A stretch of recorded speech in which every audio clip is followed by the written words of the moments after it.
warahmatullahi wabarakatuh. Perkenalkan, kami dari kelompok 3 mau membuat video untuk tugas UAS yang beranggota 3 orang. Yang pertama yaitu saya sendiri, Sofia Lisana, dengan NIM 49.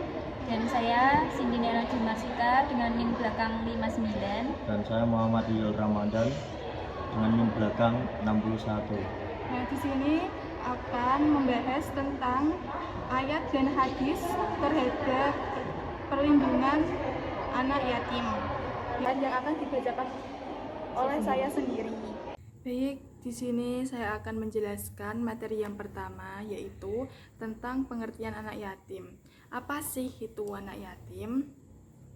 Anak yatim adalah anak yang belum dewasa dan kehilangan ayah sebagai penanggung jawab nafkah dan pendidikannya. Secara etimologis, kata yatim berasal dari bahasa Arab yang berarti kesendirian, dan dalam istilah syara, status yatim berlaku hingga anak tersebut balik. Jika yang meninggal adalah ibu, maka anak itu disebut yatu, dan jika kedua orang tuanya meninggal, maka anak itu disebut yatim piatu. Istilah yang umum di Indonesia namun tidak dikenal dalam literatur fikih klasik. Para ulama sepakat bahwa anak yatim adalah mereka yang belum mampu mandiri secara fisik dan finansial. Anak yatim piatu lebih diutamakan dalam pemberian santunan karena kebutuhannya lebih besar. Hal ini sudah dijelaskan di dalam surat Al-Ma'un ayat 1 dan 2 yang berbunyi, A'udzubillahi minasyaitonirrajim, Bismillahirrahmanirrahim, Ara'aitalladzi yukadzibu biddin, fadzalikalladzi yad'ul yatim. Yang artinya, tahukah kamu orang yang mendustakan agama? Itulah orang yang menghardi anak yatim. Quran surat Al-Ma'un ayat 1 dan 2. Selanjutnya yaitu pengertian harta anak yatim. Harta adalah segala sesuatu yang bermanfaat dan dibutuhkan manusia, baik berupa benda maupun manfaat, selama memiliki nilai dan diizinkan syariat untuk dimanfaatkan. Menurut jumhur ulama, sesuatu dikatakan harta jika bernilai di mata manusia dan penggunanya diperolehkan dalam kondisi normal. Anak yatim adalah anak yang lemah karena kehilangan ayah sebagai pelindung dan penanggung jawabnya. Maka harta anak yatim adalah segala bentuk harta yang bermanfaat dan dimiliki oleh anak yang kehilangan ayahnya. Pada dasarnya, semua harta adalah milik Allah Subhanahu wa Ta'ala, dan manusia hanya sebagai pengelola atau wali yang harus mengelolanya untuk kebaikan umat dengan amanah dan tanggung jawab. Sudah dijelaskan di dalam Al-Quran surat An-Nisa ayat 2 yang berbunyi, A'udzubillahi minasyaitonirrajim, Bismillahirrahmanirrahim, wa atul yatama amwalahum wa la tatabaddalu khabitha bit-tayyib wala tatabaddalu khabitha bit-tayyibi wala ta'kulu amwalahum illa amwalikum innahu kana hubban kabiran. Yang artinya, dan berikanlah kepada anak-anak yatim yang sudah balik harta mereka. Jangan menukar yang baik dengan yang buruk, dan jangan kamu makan harta mereka bersama hartamu. Sesungguhnya tindakan-tindakan menukar dan memakan itu adalah dosa yang besar. Quran surat An-Nisa ayat 2. Selanjutnya yaitu kedudukan harta anak yatim. Harta memiliki kedudukan penting dalam kehidupan manusia karena menunjang kebutuhan pokok dan berbagai aktivitas. Dalam Islam, harta termasuk 5 kebutuhan dasar yang wajib dijaga bersama dengan agama, jiwa, akal, dan kehormatan. Oleh karena itu, Islam melarang perusakan dan penggunaan harta secara tidak halal. Pemilihan harta dibolehkan, tetapi penggunaannya harus sesuai syariat. Khususnya untuk harta anak yatim, Islam memberikan perhatian dasar karena anak yatim belum mampu mengelola hartanya sendiri dan rawan menjadi korban penyalahgunaan. Harta anak yatim harus dijaga dengan amanah, tidak boleh digunakan sembarangan, dan hanya boleh dimanfaatkan untuk kebaikan mereka saja. Penyalahgunaan harta anak yatim dapat membawa petaka sehingga perlindungan terhadapnya menjadi tanggung jawab moral dan agama bagi para wali dan masyarakat. Pandangan Al-Quran terhadap anak yatim: 1. Perawatan. 2. Ajaran memberikan pendidikan. 1. Perawatan. Al-Quran sangat memperhatikan anak yatim. Al-Quran memberikan petunjuk, menunjukkan jalan yang bisa ditempuh seorang muslim dalam mengasuh anak yatim. Tidak ada yang lain kecuali seorang muslim tidak terjerumus ke dalam orang tua palsu dan tidak boleh meninggalkan anak yatim. Islam adalah aturan yang sempurna dan murni. Kesempurnaan dan kebenarannya dapat dilihat dalam pembagian hak dan kewajiban. Baik, yang kedua, ajaran memberikan pendidikan.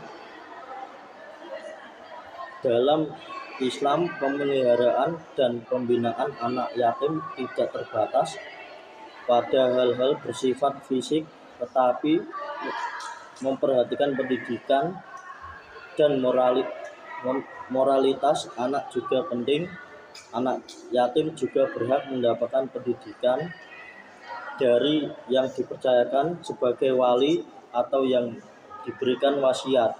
Pendidikan dilakukan sampai anak yatim mencapai usia balik, yaitu sampai sanggup berdiri sendiri atau cerdas. Baik, selanjutnya pandangan ulama tentang pengolahan harta anak yatim. 1. Memelihara dan mengembangkan harta anak yatim. 2. Menyerahkan harta anak yatim. Ketiga, pemanfaatan harta anak yatim. 1. Memelihara dan mengembangkan harta anak yatim. Memelihara harta anak yatim dengan segala cara adalah wajib menghukumnya. Pada dasarnya, sesuatu modal harta untuk tidak boleh dibiarkan tersimpan, tidak boleh statis dan stagnan tanpa berkembang, karena dikhawatirkan harta tersebut rusak. Allah menghendak agar rezeki itu harus berupa keuntungan dari harta, bukan harta itu sendiri sesuai harta atau modal, dan rezeki adalah keuntungan yang diajukan oleh syarat.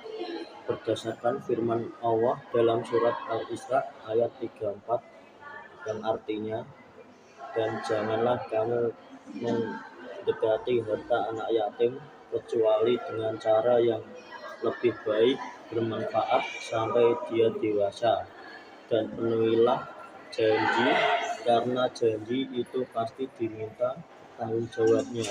Baik, selanjutnya 2. Penyerahan harta anak yatim. Ketika walinya menyerahkan harta anak yatim kepada Al-Quran secara tegas melarang wali melakukan kecurangan, misalnya dengan menukar harta anak yatim yang berkualitas dengan yang tidak meskipun sejenis, atau menggunakan harta mereka bersama hartanya untuk kepentingan pengasuh atau pengelola.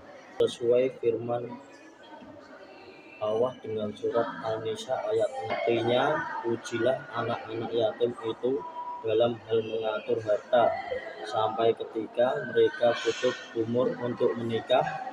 Lalu jika menurut penilaian mereka telah memakannya harta anak yatim melebihi batas kepatutan, dan janganlah kamu tergesa-gesa membelanjakannya sebelum mereka dewasa.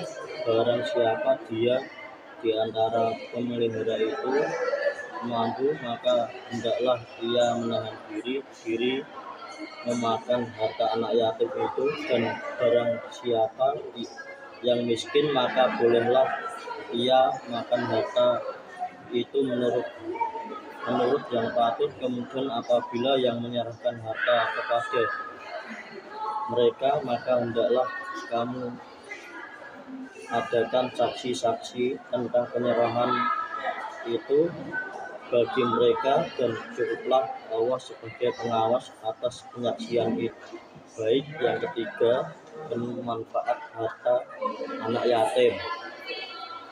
Pengasuh atau pengurus harta anak yatim memiliki hak untuk memanfaatkan mengambil sebagian harta itu dengan cara yang baik, halal, tidak berlebihan, dan tidak dengan cara batil, salah.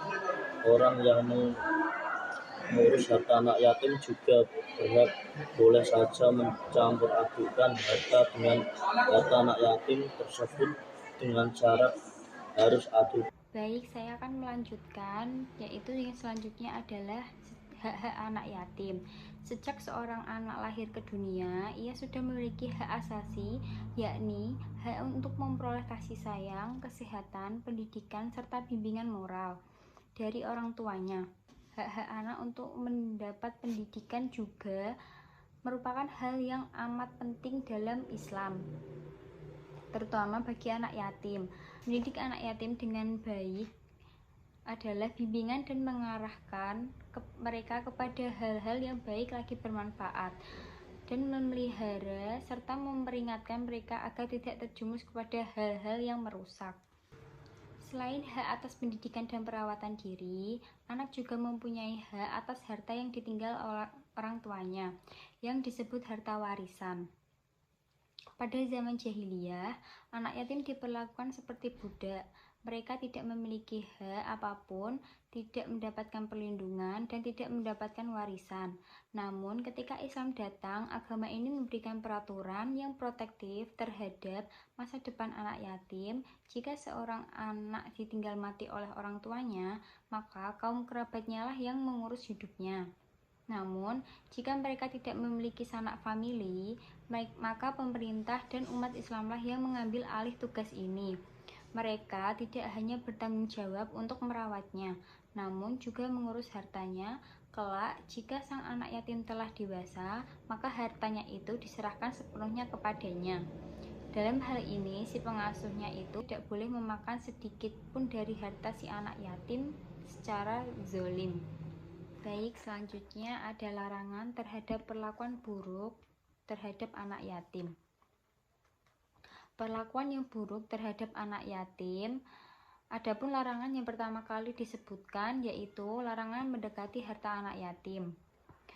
Larangan untuk mendekati sesuatu lebih kuat maknanya daripada larangan melakukan perbuatan itu sendiri. Karena dengan mendekati berpotensi untuk memanfaatkan atau menggunakan harta anak yatim, yang mengarah pada larangan melakukan sebab dan faktor-faktor serta syubhat yang dapat menjerumuskannya kepada hak keharumannya. Selanjutnya, terdapat larangan untuk berbuat sewenang-wenang kepada anak yatim.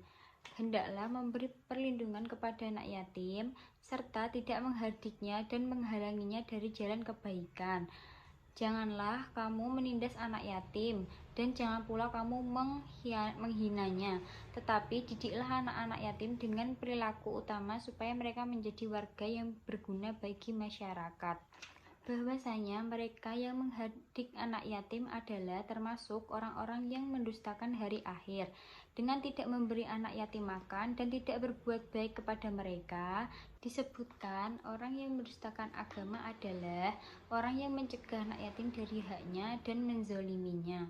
Ibnu Abbas berpendapat bahwa maksud dari itulah orang yang menghardik anak yatim adalah mencegah dari haknya. Sekian video pembelajaran dari kelompok 3. Apabila ada salah kata, mohon maaf. Wassalamualaikum warahmatullahi wabarakatuh.